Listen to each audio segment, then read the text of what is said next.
नमस्कार दोस्तों, सामरिक विमर्श में आपका हार्दिक स्वागत है और मैं हूं आनंद। दोस्तों, आज के इस एपिसोड में हम विस्तार से जानेंगे G20 के बारे में, जिससे कि आपको इसकी ढांचागत संरचना एवं इसकी कार्यप्रणाली का बारीकी से अध्ययन करने में मदद मिल सकेगी। तो आइए सबसे पहले G20 की पृष्ठभूमि और इसके कार्यकारी ढांचे की बात कर लेते हैं। दोस्तों, G20 की आधारशिला एशियन वित्तीय आपदा के फलस्वरूप वर्ष 1999 में रखी गई थी, ताकि विश्व की प्रमुख अर्थव्यवस्थाओं के वित्त मंत्रियों और केंद्रीय बैंकों के गवर्नरों को एक ऐसा मंच प्रदान किया जा सके जहां बैठकर वो वैश्विक आर्थिक और वित्तीय विषयों पर विचार विमर्श कर सके एवं अपने सुझावों और आवश्यक सूचनाओं का आदान प्रदान कर सके। परंतु आगे चलकर वर्ष 2007 में आए वैश्विक आर्थिक एवं वित्तीय संकट के चलते इस अंतर्राष्ट्रीय मंच का कद बढ़ाकर इसे राष्ट्र प्रमुखों एवं राष्ट्राध्यक्षों के स्तर तक ले जाया गया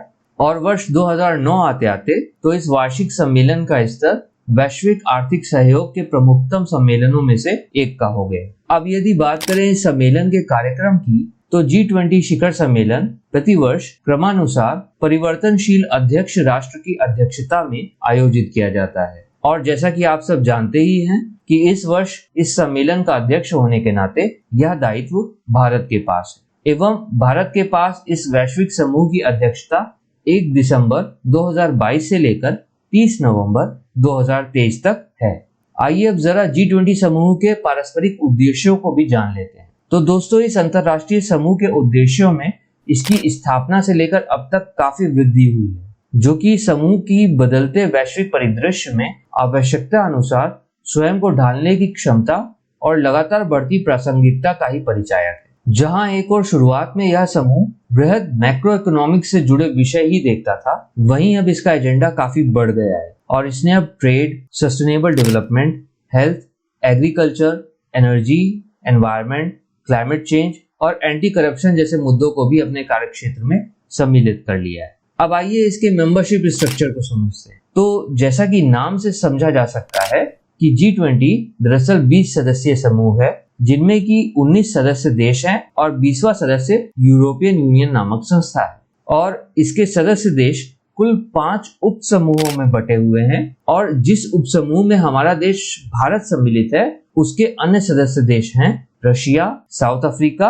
और तुर्की। हालांकि यूरोपियन यूनियन किसी भी उप समूह का सदस्य नहीं है और G20 का प्राथमिक कार्य अंतर्राष्ट्रीय आर्थिक सहयोग को बढ़ावा देने के साथ ही वैश्विक आर्थिक ढांचे को मूर्त रूप देना और अंतर्राष्ट्रीय वित्तीय प्रणाली के क्रियाकलापों का सामूहिक विश्लेषण करना और सुचारू क्रियान्वयन करवाना है। दोस्तों, जैसे कि हमने पहले बात की थी, G20 के प्रेसिडेंट का पद रोटेशनल प्रणाली पर आधारित होता है। अतः इस सम्मेलन में अन्य उप समूहों की तरह ही एक अन्य विशिष्ट उप समूह भी होता है, जिसे कि G20 ट्रॉयका के नाम से जाना जाता है। और इस विशिष्ट समूह में वे 3 देश सम्मिलित होते हैं, जिनके पास गत वर्ष, वर्तमान वर्ष एवं आगामी वर्ष के लिए G20 की अध्यक्षता होती है। और इस प्रकार से यह ट्रॉयका नामक उप समूह वास्तव में G20 के कार्य व्यवहार में निरंतरता को सुगमता प्रदान करने के लिए कार्य करता है।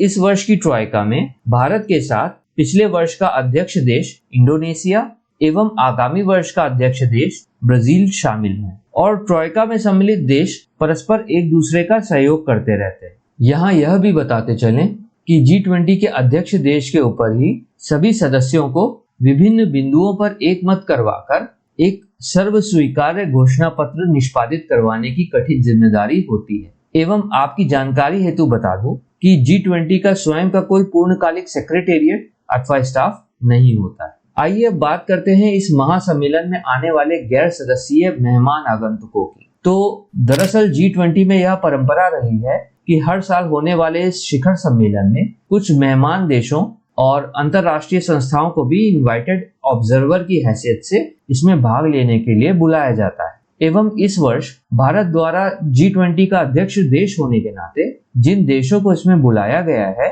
उनके नाम हैं Bangladesh, Egypt, Mauritius, Netherlands, Nigeria, Oman, Singapore, Spain और संयुक्त अरब अमीरात। इसके साथ ही जैसा कि आपको पता है कि कुछ अंतर्राष्ट्रीय संस्थाओं को भी इसमें आमंत्रित किया जाता है, तो इस वर्ष भारत द्वारा आमंत्रित संस्थाओं के नाम है ISA यानी कि इंटरनेशनल सोलर अलायंस, CDRI यानी कि coalition for disaster resilient infrastructure एवं ADB यानी कि एशियन डेवलपमेंट बैंक। इन सबके साथ ही कुछ ऐसी अंतरराष्ट्रीय संस्थाएं भी हैं जिन्हें कि हर वर्ष इस समूह में सम्मिलित होने का आमंत्रण मिलता है ताकि इस समूह की विश्वसनीयता, कार्यक्षमता, कार्यकुशलता एवं उपयोगिता में निरंतर वृद्धि होती रहे। तो ऐसी संस्थाओं के नाम हैं संयुक्त राष्ट्र संघ, अंतर्राष्ट्रीय मुद्रा कोष, वर्ल्ड बैंक, विश्व स्वास्थ्य संगठन, विश्व व्यापार संगठन, अंतर्राष्ट्रीय श्रम संगठन, FSB यानी कि फाइनेंशियल स्टेबिलिटी बोर्ड एवं OECD यानी कि organisation for economic cooperation and development, तथा इनके साथ ही इसमें अफ्रीकन यूनियन और आसियान जैसे कुछ क्षेत्रीय संगठनों के अध्यक्षों को भी आमंत्रित किया जाता है। दोस्तों, G20 की एक अन्य महत्वपूर्ण परंपरा होती है सदस्य देशों के द्वारा G20 शेरपा को नियुक्त करने, जो कि अपने राष्ट्र अथवा सरकार के प्रमुख का व्यक्तिगत प्रतिनिधि होता है एवं उसका कार्य इस महत्वपूर्ण सम्मेलन से पूर्व की तैयारियों को अंजाम देना होता है। और इस वर्ष भारत के G20 शेरपा हैं श्री अमिताभ कांत जी। दोस्तों, G20 के कार्यों को दो प्रमुख समूहों या ट्रैक्स में बांटा जाता है, जिनके की नाम है पहला शेरपा ट्रैक और दूसरा फाइनेंस ट्रैक।